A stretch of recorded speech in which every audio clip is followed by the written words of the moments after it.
Hi everyone. It's been quite a bit since I posted my last video. I was kind of going through a lot personally, as many veterans do. I've been dealing a lot with, you know, confronting my problems and acknowledging them, and also trying not to stay in that kind of frame of mind. About beginning of June, I had to resign from my job due to, my Army military disabilities. My employer refused to work with me and accommodate, and that was pretty frustrating to me and kind of made my depression a little bit worse. I was in a lot of pain. I still am, but I was in a lot more pain working there, just because we weren't allowed to sit or lean on anything. We also didn't have floor mats, and the floors were pretty hard. They're like tile linoleum. And I spoke up and asked to be accommodated. And when I was hired, they knew that I was a disabled veteran. But after a month and a half, they still did not do anything, or were still giving the go around about accommodating me. So I ended up resigning after my arches collapsed in my feet. And I kind of put myself in a hole, being that was my only source of income besides, military. But that's not enough to survive on when you live in an apartment that's majority of your disability payment. But it was very discouraging and kind of reminded me of, the misconceptions that people have of people with military disabilities, or disabilities period. Disabilities that you can't see. People think, you're of a disabled person as somebody who's old, or, you could visibly tell that they're impaired. But when people look at me and see me parking in the disabled parking, because I'm a disabled veteran and I have plates, I get dirty looks. I get often told, that I don't really have anything wrong with me. I'm too young. Basically, like, doubted or questioned about it. And that makes my kind of frame of mind not that good, because I struggle with admitting to being in pain and things like that. So for me to acknowledge that and speak up and to be ignored, it's pretty hard. Makes my depression a little bit worse. And I know that I'm not the only one. I know a lot of friends and family that have suffered through, like, disabilities, and just even if they're mental, and people not really believing them, or thinking that it's not bad, or you're too young, or that's not something we talk about. Being from a Hispanic background, mental health is kind of a taboo subject, and to admit to something like that, people think that you're overreacting, or you're just trying to get attention, when that's not really the fact. Like, I've bottled things up for years and years, and it finally became just too much. It caused panic attacks, anxiety attacks, and it's kind of really hindered my life as far as being able to go out and really enjoy myself, because of not being able to truly relax, or to always be on guard and paranoid. And that sucks.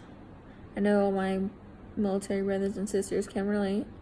It's kind of something that you don't ever really forget about, as far as, always being on guard, being aware of your surroundings.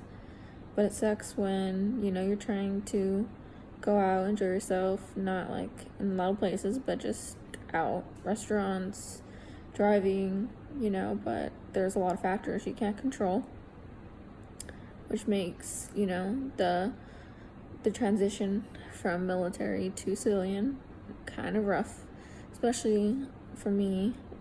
When I got out, I was told by the military that there was nothing that they could do for me, that they couldn't fix it. What I have can't be cured. I have a degenerative bone disease in my feet.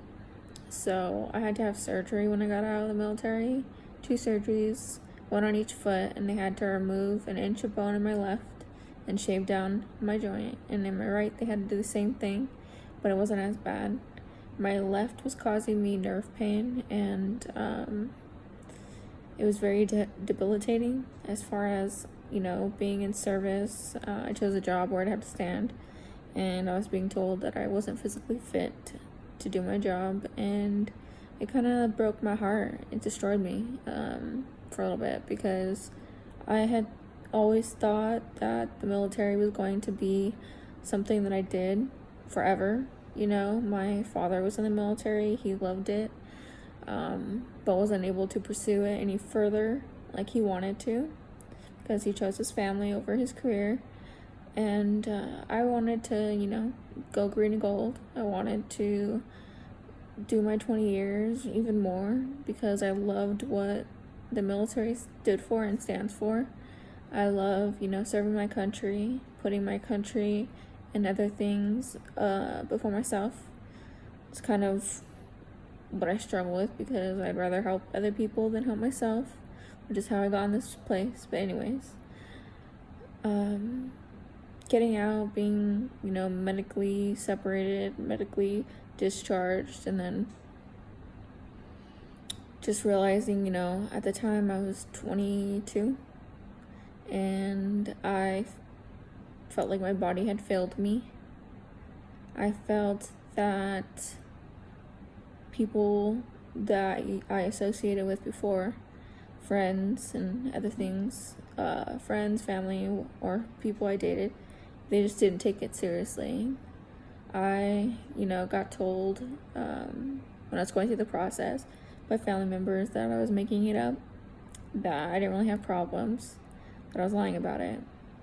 But I had tests to prove that everything that I was feeling was true, that there was a cause, that it wasn't all in my head. And that's hard in society today, when people try and let people know that they're in pain. It doesn't always have to be physical. Most of the time it is mental, and people don't believe them, or they question them, or they doubt them, which makes it hard to get better or to seek treatment, because you feel like you can't speak up and you're alone. I'm just letting you guys know you're not. There's a lot of us that go through it, and it is hard to deal with, and it's a struggle, but it's one that we have to take every single day. Now I'm finally getting the help that I've always wanted. Yes, the VA takes forever, but I'm really glad that I decided to actually give it 100%. I haven't started therapy yet, but I definitely am looking forward to it, because I have so many years of pain and anger and trauma and regret and just things that I couldn't control, which I am aware of, but they still bother me.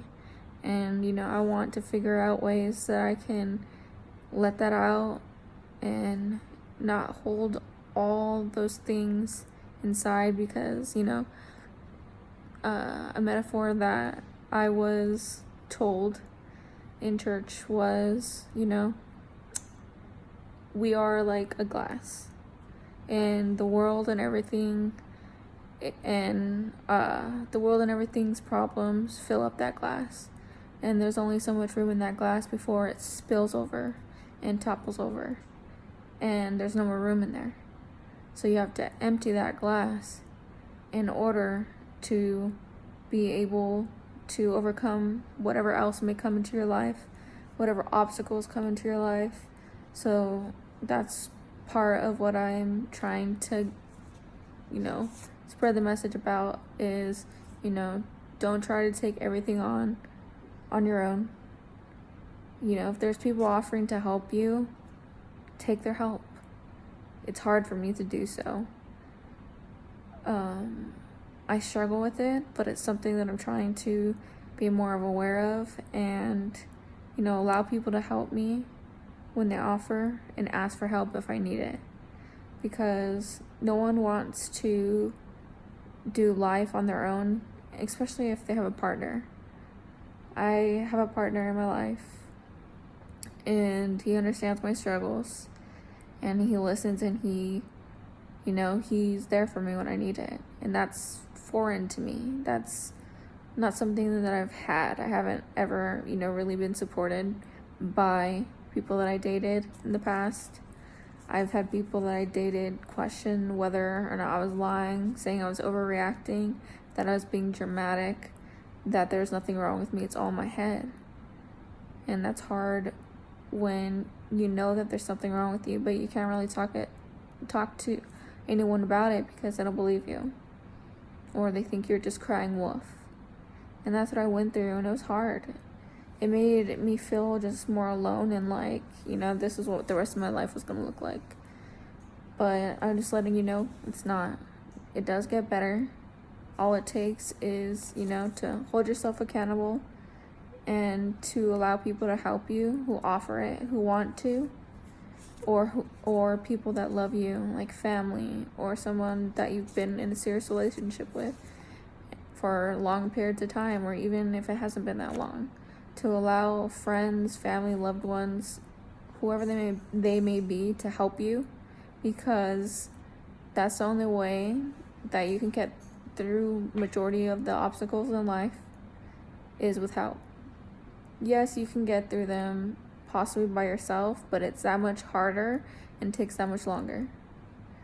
It also takes a lot of faith and you willing to do the work that you need to do in order to heal and become somebody, or become the person that you were before you had all these obstacles that you had experienced in life that kind of dimmed your light a little bit. I can definitely say I'm not the same person that I used to be 10 years ago. I mean, I'm 27 now. Obviously, people change and grow. But I reflect a lot on my life and things that I've gone through. And I know that I used to be somebody who was really open, not afraid to share. But when you're young, you're naive and you believe everything that people tell you, and most of the time it can end up hurting you. And I just want to be somebody who I can look in the mirror and be proud of, for my character, for my mindset, for the people I surround myself with. I struggle daily with, my self-image, how I see myself, what I think I deserve, what I think I'm worth. I look in the mirror and I see somebody that I don't recognize. I'm constantly feeling like I'm in a body that I don't love. And that takes a toll on somebody, to hate the body that you're in, to just not really see yourself as being beautiful. People can tell you you're beautiful, try to show you, make you see, but at the end of the day, it really comes down to how you feel about yourself and how you love yourself. You have to love yourself before you can love anybody else. You also have to love yourself in order to have that kind of perception and perspective of yourself. You can't heal if you can't heal from the inside out. You may have physical limitations, and that's okay.